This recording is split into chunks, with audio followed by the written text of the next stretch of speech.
Ciao a tutti amici, oggi vi porto una review un po' particolare perché ho qui con me la Boss GX10, una pedaliera multi-effetto che promette di mettere tutta la potenza della sorella maggiore, la GX100, in un formato più compatto e leggero.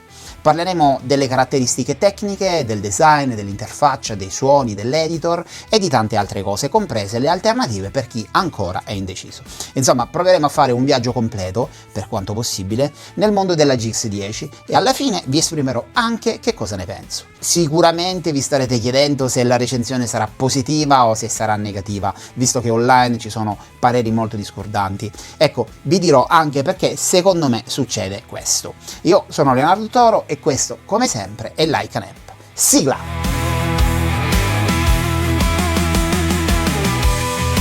Prima di cominciare con la review, anche oggi ringraziamo i ragazzi di Musica Star 2005 che mi hanno inviato l'unità che sto andando a testare. Al termine del video potrete trovare in descrizione il link per comprarla all'interno dello store appunto di Musica Star 2005.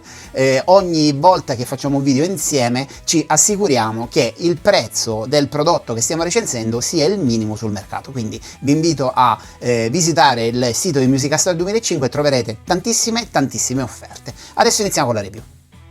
Allora, la GX10 nasce con l'obiettivo di condensare i punti di forza della GX100 in un formato più compatto.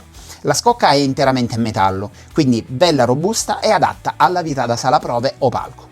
Dimensioni? Più piccola della sorella maggiore, entra facilmente in uno zaino e sul frontale troviamo un display touchscreen a colori, 3 foot switch e un pedale d'espressione. Sul retro abbiamo ingresso chitarra, uscite sbilanciate stereo mono, send return, uscita cuffie e porta USB-C per collegarsi al computer e all'editor. Se volete il Bluetooth c'è un adattatore opzionale. Peccato, ci si poteva sforzare un po' di più nel 2024, anno di uscita del prodotto. Vabbè, la pedaliera però monta lo stesso DSP della GX100, quindi potenzialmente abbiamo la stessa potenza di calcolo. Significa che possiamo utilizzare fino a 15 blocchi effetto contemporaneo in base a come organizzate la catena e questo è un risultato molto importante in questa fascia di prezzo.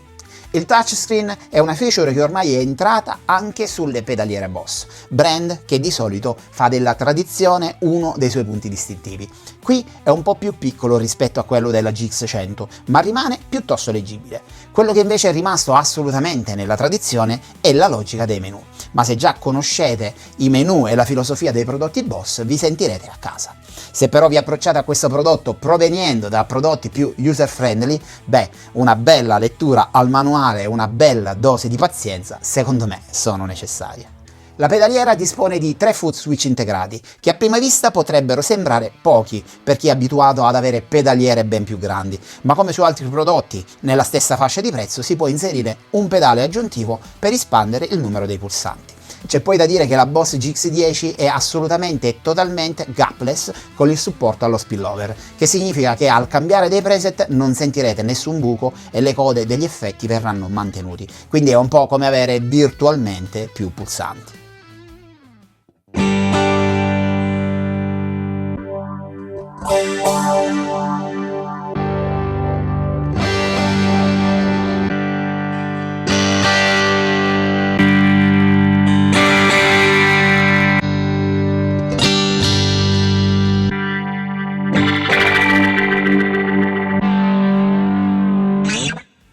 Arriviamo al succo, 32 modelli di amplificatore e 170 effetti. Abbiamo le nuove simulazioni X-Titan, X-Optima, X-Ultra, oltre ai classici Boss, con la tecnologia AIRD che dovrebbe replicare la spinta e la reattività di un ampli valvolare.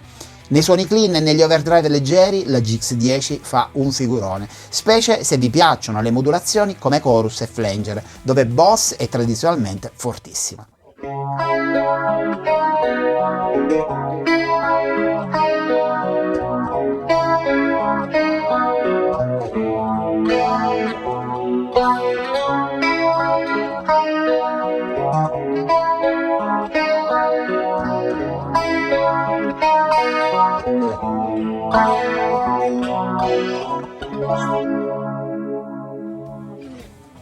Sui suoni high gain alcuni preset di fabbrica suonano un po' plasticosi, quindi è probabile che dobbiate passare un po' di tempo a regolare gli ampli, gli EQ e caricare possibilmente i hard di terze parti. Ecco, qui il caricamento è un po' lento e gli slot sono limitati a 16.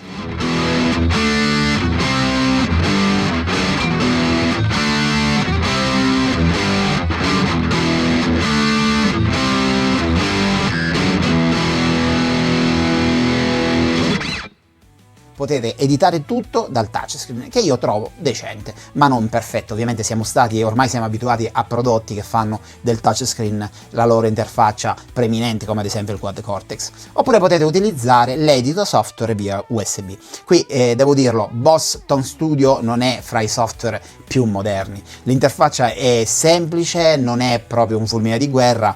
Poi su macOS bisogna installare un driver e questa cosa è una cosa un po' strana, perché insomma non succede praticamente con nessun'altra pedaliera. Insomma, se venite da Helix o da Edrush o da Quad Cortex potreste sentire una bella differenza.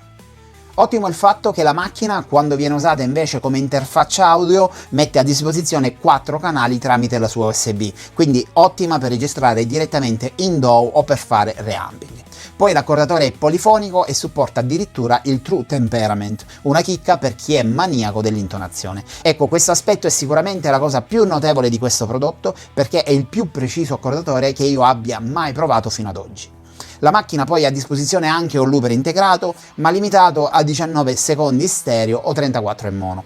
Qui mi sarei aspettato decisamente di più, anche perché Boss ha dalla sua tutto il know-how che gli permetterebbe di fare un looper coi fiocchi, ma forse per paura di cannibalizzare i suoi prodotti dedicati ha deciso di lasciare un looper base.